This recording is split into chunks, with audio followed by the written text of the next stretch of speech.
Hey guys, it's Adrian over BHA here bringing you a new video. So the great folks over at Eufy sent me over one of their new Floodlight Cam 2 Pro uh, cameras for me to check out and to show you guys. And so we're going to take a look at that today. It's a pretty awesome looking camera. It's PTZ, 360 degrees viewing, and of course a lot of other features that we'll take a look at here in just a minute. So let's go ahead and dive right in.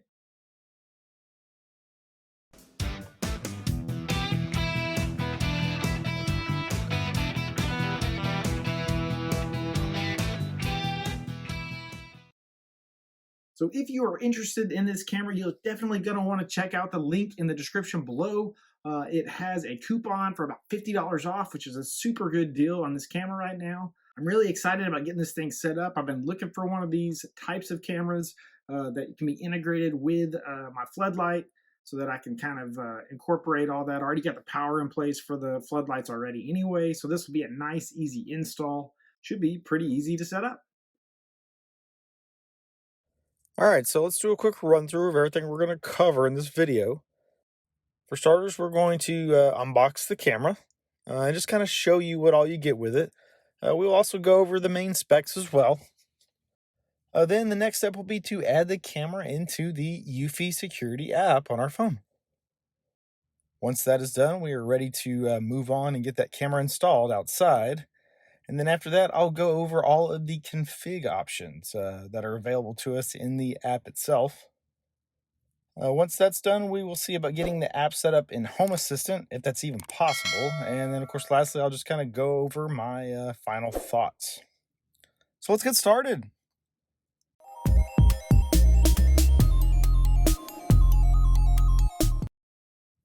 All right, so let's see what all we get with this camera.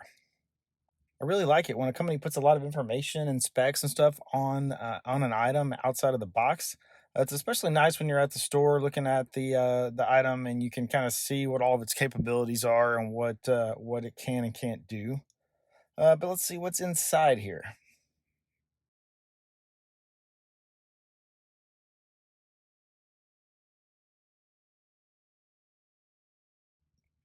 All right, so obviously right out of the box, you get the camera floodlight. And man, this thing is heavy duty. It definitely feels very solid. It's not cheaply made at all. So I really like that. It has the little hand screws on the bottom here so that you can kind of angle the lights out how you want them to and then tighten them down. So pretty easy to function and everything.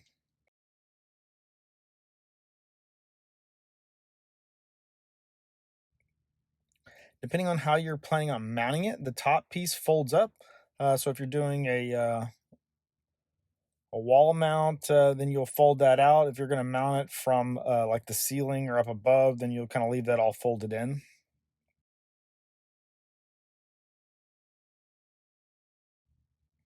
Inside the little box here, you get the security stickers. You can put on your window of your house, showing that you have some kind of security. You also get the basic instructions. Looks like it comes with a mounting bracket and the screws, and of course your wiring nuts for hooking up the camera and the lights and power and everything. And they even have this strap, which I think is super cool, that you can kind of hang this camera up there when you're trying to get everything configured, wired in there. It kind of hangs it, keeps it from falling down. Obviously, super useful for installing this just by yourself. But that's pretty much it for what you get in the box.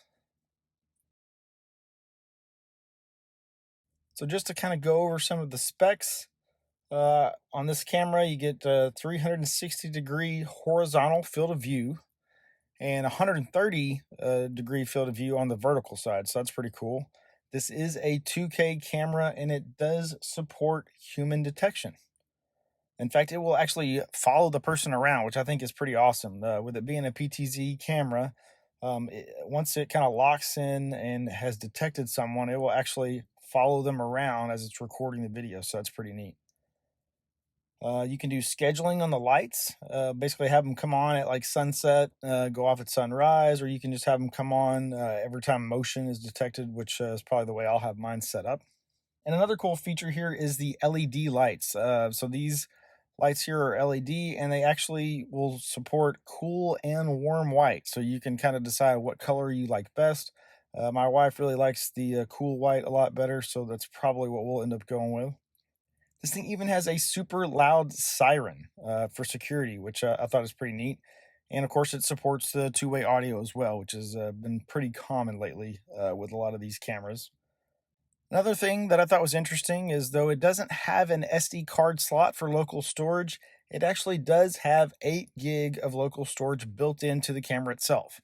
So you can't upgrade it or change it out or put in your own storage, but it does at least have some local storage available to us. So that's pretty nice. On the Wi-Fi side of things, remember this is a 2.4 gigahertz camera, which seems to be pretty standard with these Wi-Fi cameras. So there's no support for 5 gigahertz. And I think on the Wi-Fi it goes B, G, and N. So N is probably the latest that you'll get. So just make sure that your Wi-Fi will support all those so that you can hook this camera up. But let's move on to the next step and get this thing set up.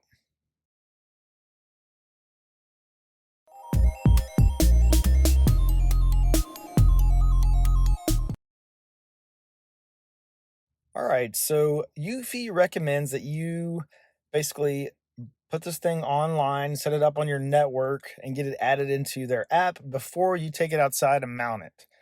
So that's kind of what we're going to be doing here. It has a USB port on the back of the camera that you can kind of plug into just a regular USB brick or even your computer to power this thing up. And that way we can get it kind of set up and added into the app. But once you have all that set up, we're going to go into the Eufy security app here and we'll click on add device. And it looks like it wants to scan a QR code. Now this QR code is on the camera, but it's also in the box as well. So you don't have to worry about looking too hard to find it. And at this point, we're basically just going to follow the on-screen instructions. You'll see the little ring light on the camera change colors as it goes through the process.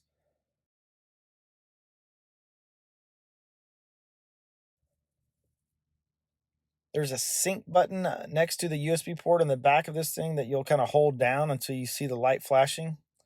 And that basically will put this thing in pairing mode and we'll start connecting to the app. It looks like it's asking for Wi-Fi information here. So we'll kind of put that in here. Remember, it's only 2.4 gigahertz and only supports BG and N. So again, make sure that your Wi-Fi will handle all of that.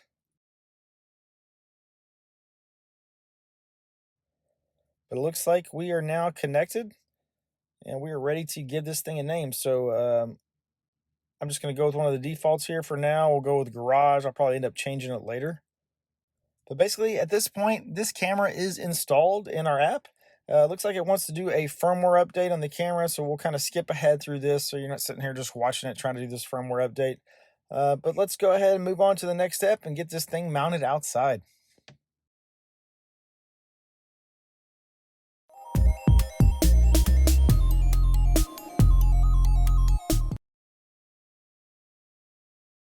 All right, now we're ready to get this thing installed outside.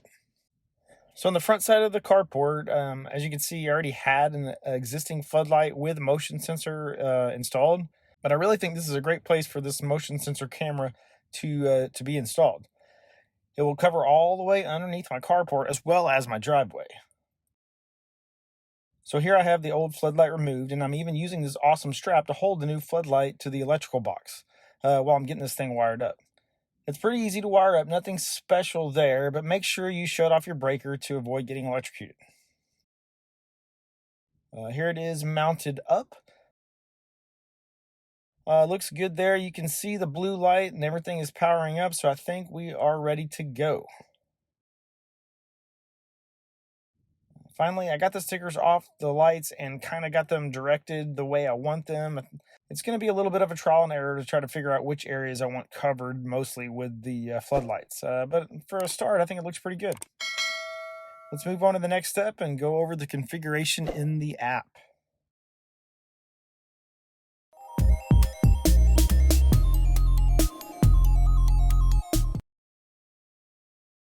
All right, so here we are in the Eufy security app on our phone, and you can see the camera's already pulled up there. If you look at the bottom, there are a few settings available to us. So we can turn on and off the floodlight, as well as turn on recording or even take a screenshot. We can also send it on a 360-degree look around. Let's see, it has sound turned on by default, and you can turn that on and off here. There's even a button to turn on the siren, which is extremely loud. But if we go up in the top corner in the settings area there, in here we have the ability to change the name if we want. So let's go ahead and do that here. I'm going to call it carport. I think that's just a better name than garage since it's not really a garage here. We can make adjustments to the motion detection, which is enabled by default. I guess you could turn it off if you didn't want to use motion detection. You can even modify the detection range if you want.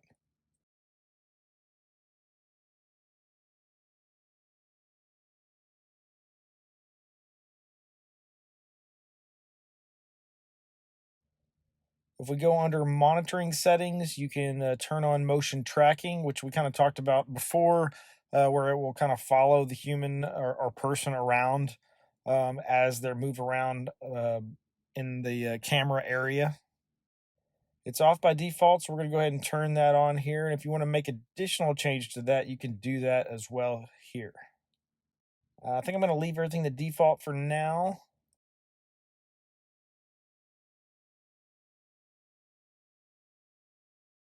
Let's see, under light settings, you can enable the floodlight. I'm guessing if you have that disabled, it won't come on at all, which is kind of weird. Not sure why you'd want to do that. But this is also where you can set the brightness. You can schedule it coming on and off if you want. I think as long as it comes on when it detects motion, I'm pretty happy with that.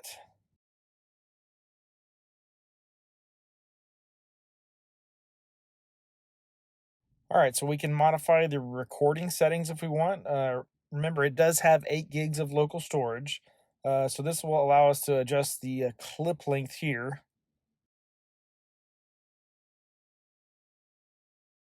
So under storage settings, as I already talked about, it has the 8 gig of local storage, but you could pay for cloud storage if you wanted to. Also, if you had a NAS or an NVR, something that would support RTSP, you can enable RTSP here and send those recordings that way. We do need to enable RTSP in order to be able to send that stream over to Home Assistant. Under video quality, of course, we can adjust the quality of the streams or even the recordings themselves.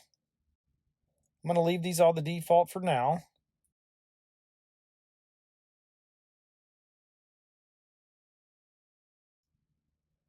Let's see, you have the ability to set up notifications.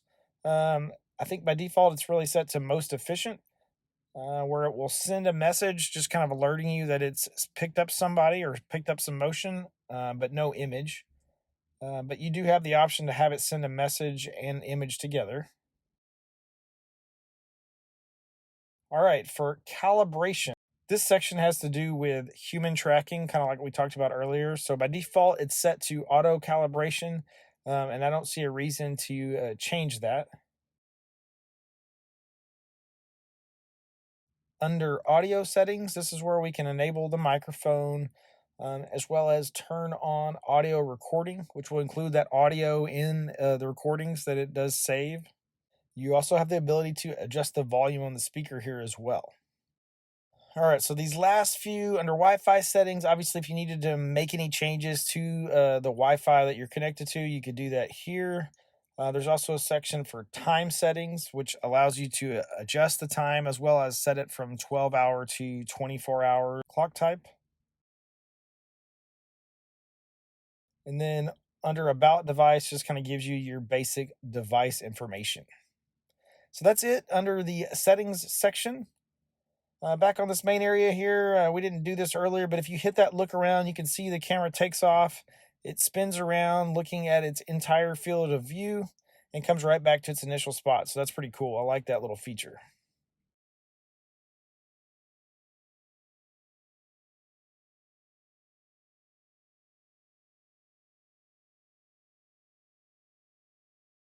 Now, just to give you another view of the camera and what it looks like, here we are in the nighttime viewing. I got two options here, one with the floodlight on, one with it off. So you can see what all that looks like, and the camera looks pretty good.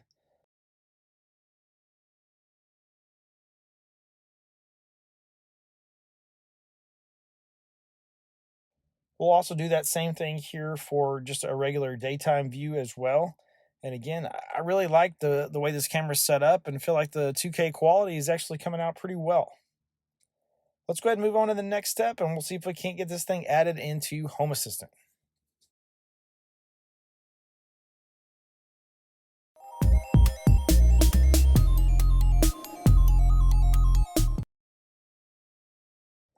All right, so for setting this camera up in Home Assistant, there's a couple of custom integrations out there that support the Eufy cameras, but I really only found one that currently supports this model of the Floodlight Cam.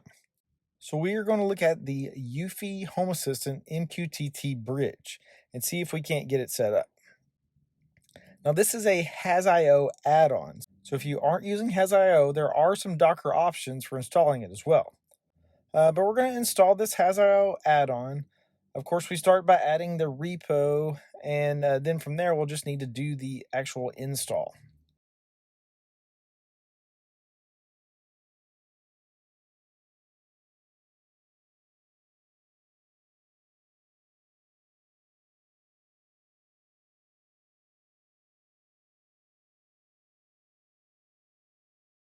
Now we will need to add in our Eufy login information as well as all of the information needed to connect with our MQTT server that we have built out. But once we have all this information in the configuration file, we can start the server.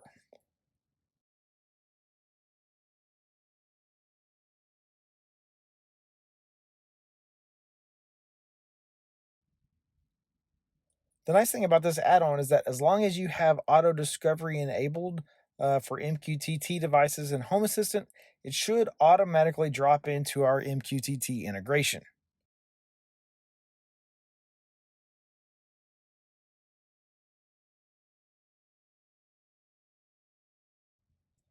So if we go over to MQTT here and we look at all of our devices, you can see the Eufy carport camera right there on top. So this creates three entities for us as part of this installation. We have a last event camera. So this will show us an image of the last known event that's defined on the Eufy camera itself. So that's pretty cool. We can use that with some automations. But it also creates an entity for motion detection and person detection as well. So the person detection one is actually pretty cool. We'll be able to use that with some automations. So as you can see here, it shows when motion was detected and not and everything. So that looks pretty good there. But basically at this point, we still need to get the actual camera added into Home Assistant. So with it being RTSP, we have a couple of different options. But for me today, we are going to utilize the WebRTC custom integration for Home Assistant. Now, I'm not going to go over how to set WebRTC up. It's actually pretty easy to do, but we're going to treat it like you already have it configured. So basically, we'll go over to our test page here in Home Assistant, and we're going to add in a new loveless card. So we'll basically just search for WebRTC here, and since the integration has its own custom loveless card, it should pop right up. And then here's where we're just going to add in the URL for RTSP. So we'll add that in here, put in our username and password, all that information for the Eufy camera here, and basically we can save it all out, and it will give it a second, it'll come right up. And as you can see, everything looks pretty good. If we click on it, it goes full screen. But we are now viewing the live feed of that Eufy Floodlight Cam in Home Assistant. That's pretty much it for setting up this video. Let's jump over to the last section and we'll do a quick rundown on the camera itself.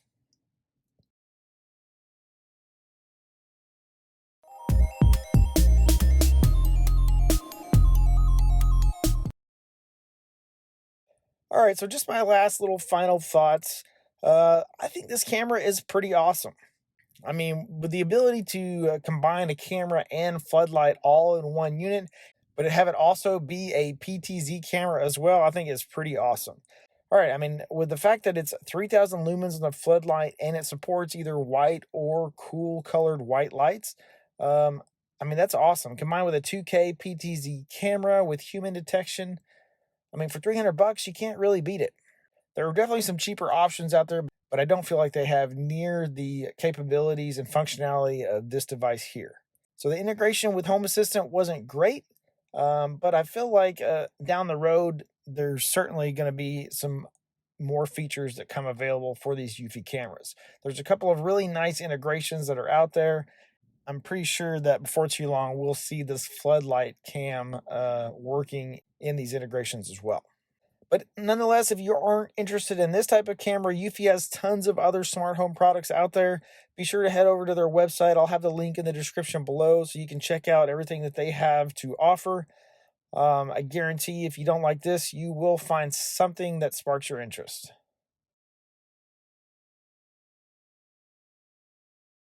As always, I want to thank everybody for donating to my Buy Me a Coffee link.